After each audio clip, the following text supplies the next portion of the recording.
Continental!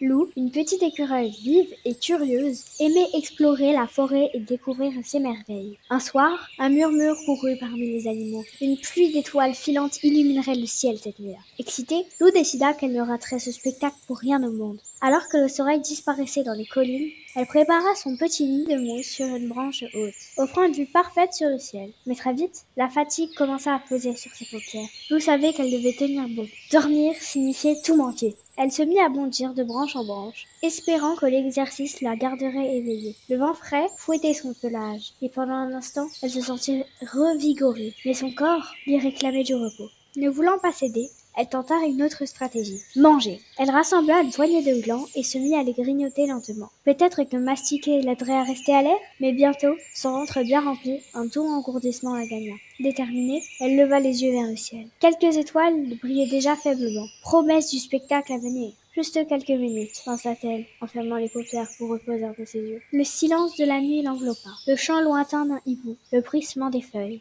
Puis plus rien. Lou s'était endormie. Quand elle ouvrit les yeux, le ciel était redevenu noir, parsemé d'étoiles paisibles. Le spectacle était terminé. Lou sentit un pincement dans son cœur. Elle avait tout raté. Au matin, ses amis lui racontèrent avec enthousiasme la beauté de la pluie d'étoiles. Les traînées lumineuses traversant le ciel comme des rubans de feu. D'abord déçue, Lou écouta attentivement, capturant dans son esprit chaque image qu'il découvrait. Au matin, ses amis lui racontèrent avec enthousiasme la beauté de la pluie d'étoiles, les traînées lumineuses traversant le ciel comme des rubans de feu. D'abord déçue, Lou écouta attentivement, capturant dans son esprit chaque image qu'il décrivait. Puis, elle se rappela autre chose, le vent frais sur son pelage, la douceur des glands, la mélodie apaisante de la nuit avant de s'endormir. Peut-être que son propre voyage valait aussi la peine d'être vécu. Elle comprit alors qu'on ne pouvait pas tout voir ni tout vivre, et que ce n'était pas grave. D'autres merveilles l'attendaient, et que chaque instant, qu'il soit éveillé ou endormi, avait sa propre beauté. Morale, on ne peut pas tout voir, ni tout faire, et ce n'est pas grave.